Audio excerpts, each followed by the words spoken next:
Veterans struggling to get organ transplants to keep them alive. And he didn't get it. A VA whistleblower breaking his silence about a broken system. Problem has not been solved, period.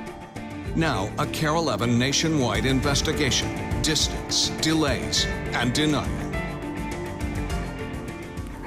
Baby boy, mama's boy. For Pam Moore, the stars and stripes are a shroud. Come here, Jake. That can be found both outside her Big Lake, Minnesota home and inside. His flag after he passed away, they gave that to me. Pam's husband, John Moore, was a veteran. This is when John was in the Army. A military policeman. He got hepatitis C in the Army. A man with a big heart. We were inseparable. And a bad liver. And I'm very lost without him. John died in February of 2015. This is his ashes. After waiting unsuccessfully since 2012 for a VA hospital more than 1,000 miles away to give him a liver transplant. His wife thinks he could have gotten one much sooner and closer to home. I have this feeling, and it is a horrible feeling, but he died unnecessarily. I truly believe that. We interviewed Pam as part of our investigation that found for veterans in need of an organ transplant, where you live can be a life or death issue. In certain urgent cases, the Department of Veterans Affairs has paid for veterans to get transplants in a non-VA facility. 130 cases in 2015, costing more than $20 million. But to focus specialized expertise and manage costs, the VA typically only does organ transplants at 13 locations. However, as this VA chart shows, each location only does certain types of transplants. But I use this machine to concentrate oxygen. For veterans like retired Army medic Aaron Arch, need a lung transplant. The VA system means they can be forced to travel hundreds and even thousands of miles when local, non-VA hospitals closer to home can do the same transplants. It adds an insult to the injury, if you will. Arch lives in San Antonio, Texas, and has been told he has to go to Madison, Wisconsin. If something doesn't go as well as we would hope, that may be where I would, where my story would end, is a long way from home. Jake. Ironically, from their home in Minnesota, the Moores got sent 1,200 miles south. We had to go to Texas every 3 months. Travel, Pam says, cost her a job and her husband precious time with family. My husband should have been home, not in Texas. That's not just one grieving widow's opinion. What our data shows is that geography is a clear barrier. Dr. David Goldberg is the lead author of a 2014 case study by the University of Pennsylvania. It found the greater the distance from a VA transplant center a veteran lived, the lower their likelihood of receiving a transplant, and therefore the greater their likelihood of death. Veterans that were more than 100 miles away from the closest transplant center are disadvantaged. They have less access to a life-saving transplant, which directly then correlates to a higher chance of dying. And he didn't get it. Pam says John is a prime example of the deadly distance. Sorry. Up next, a VA insider blows the whistle on a broken system he says is costing lives. How many patients do you think unnecessarily died? Thousands. When distance, delays, and denial continues.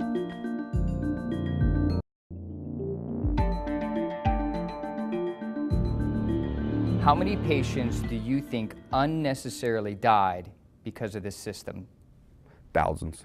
Jamie McBride is a VA insider turned whistleblower from San Antonio, Texas. I've gone through every channel that we can, and the reason I'm here speaking about it is because the problem has not been solved. The program manager for Solid Organ Transplant provided us records showing for years he's been sounding the alarm all the way to Washington, not just about the hardship of travel. They're uprooted from their homes, they're uprooted from their jobs, they're uprooted from their families. But about deadly delays caused by what McBride describes as a system that's antiquated, ineffective, and falling behind accepted medical standards. What I see are transplant centers in the VA that don't have the same criteria as our private transplant centers. Example, liver transplants. In liver, about 5% of transplants come from living donors, where a healthy person gives part of their liver to a loved one. Dr. David Goldberg, who's in charge of liver transplants at the University of Pennsylvania, says many private hospitals now do successful transplants from living donors, but not the VA. The VA liver transplant centers, though, don't do living donors because there's no mechanism in the VA liver transplant system for living donation. And McBride says even with traditional surgeries, the VA too often rejects veterans who should get transplants. In the private community transplant centers, they would be candidates and they would be transplanted. Case in point, a patient at the Minneapolis VA who needed a liver. This 2012 Inspector General investigation found he was turned down by 3 different VA transplant centers in Pittsburgh, Houston, and Portland, Oregon. They claimed it was too late to save him. He was too sick, or he had a cardiac stent, which made him ineligible. But the same veteran that the VA was willing to let die was found to be a good candidate by doctors at the University of Minnesota, who then performed the life-saving transplant. I was just so sick. This Navy veteran from Georgia has a similar story. In 2014, the Atlanta VA diagnosed Tammy Baguette with leukemia. They came back and said, your only chance at survival would be with a bone marrow transplant. According to the single mother, the VA told her it would only do the life-extending transplant if chemotherapy put her leukemia in total remission. That never happened. So she got another opinion from Emory University Hospital. Surgeons there did the transplant the VA had refused. And by now, if I hadn't gotten that transplant, even though, then I would have died. But for veterans like John Moore, who have no private insurance, No, he didn't. getting a transplant at a non-VA hospital is often not an option. Some of the patients can't afford that at all, especially for heart transplant, things like that, things that are 7 figures, for transplant, they can't do it. Coming up, a veteran asks, how can you have a transplant without a donor? If it's not a veteran that's donating to you, they won't pay for that part of it. When distance, delays, and denial continues.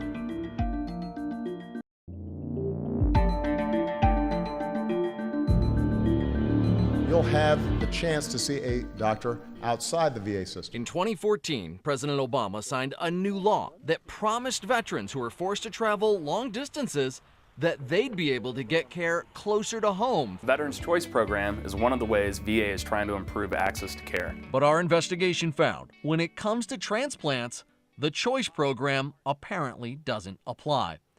From the beginning, Veterans Choice has been riddled with controversy and ineptitude. I tried using it and I got flatly turned down. In early 2015, Carol Levin exposed how a veteran with terminal cancer was denied access to the Choice Program because he lived near a VA clinic, a clinic that provided dental care, not cancer treatment. But I have cancer, stage 4. And that story caught the nation's attention. Wouldn't happen to be tooth cancer, would it? We're just, come on, what's the deal, VA? More recently, Veterans Choice has come under fire for failing to pay the bills of outside doctors and hospitals that treated veterans. Nothing has been paid since my first visit, which was May 6th of 2015. Not a dime. Hospitals, including the Mayo Clinic, have begun refusing to treat veterans using the Choice Program. That's just idiotic. And now there's the story of Charles Nelson, the disabled Army veteran who needed a kidney transplant because of an illness he got while deployed overseas. His kidneys were shutting down. His 28-year-old son was a match. Not wanting the whole family to have to travel to the VA's transplant centers in Portland, Oregon, or Nashville, Tennessee for the surgery and lengthy recovery, the Nelsons tried using Veterans Choice to get it done at home in San Antonio. This is perfect. This is what the Choice Program is made for people like him. But the Department of Veterans Affairs said no way. It was a confusing mess. The reason?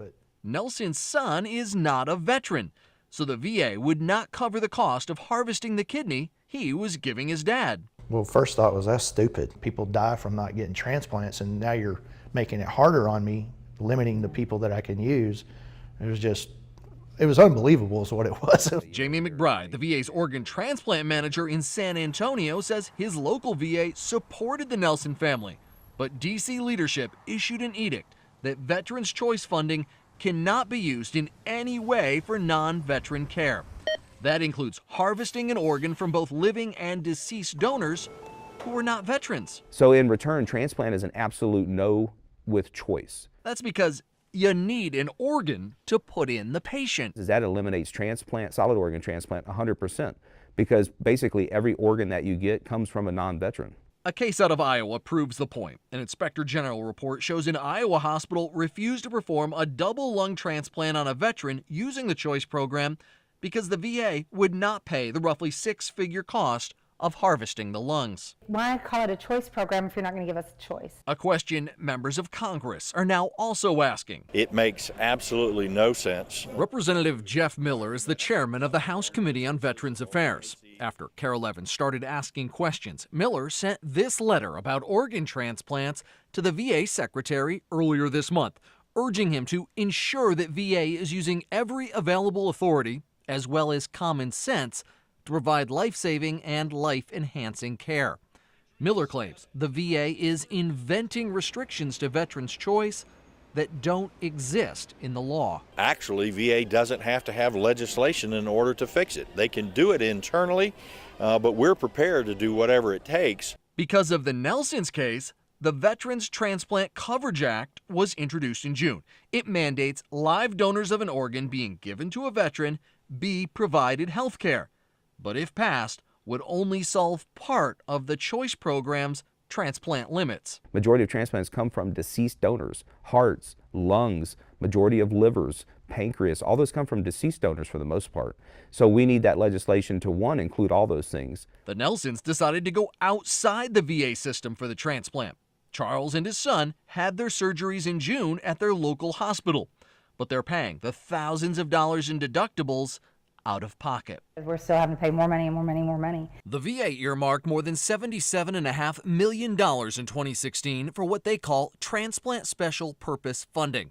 But this internal VA memo from January of 2015 says effective immediately, that special funding will not be used to reimburse or support non-VA transplant care. And this is federal bureaucracy at its finest. Bureaucracy, this VA insider claims, is needlessly denying veterans care and putting lives at risk. I know that deep down we can change this. The VA administrator in charge of the transplant system is Dr. William Gunner, the National Director of Surgery. There is a culture of safety that's developed in the VA. For nearly a month, we requested an interview with him about the problems we uncovered. The VA said he was on leave and unavailable. In an email, a spokesperson wrote, "When necessary, care in the community is available.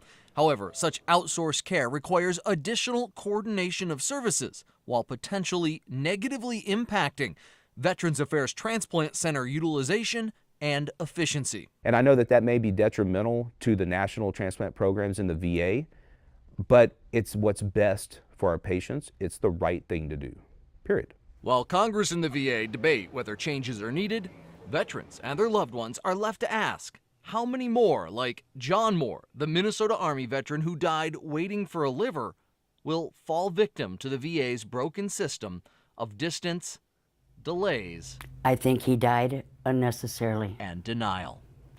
That's truly what I believe.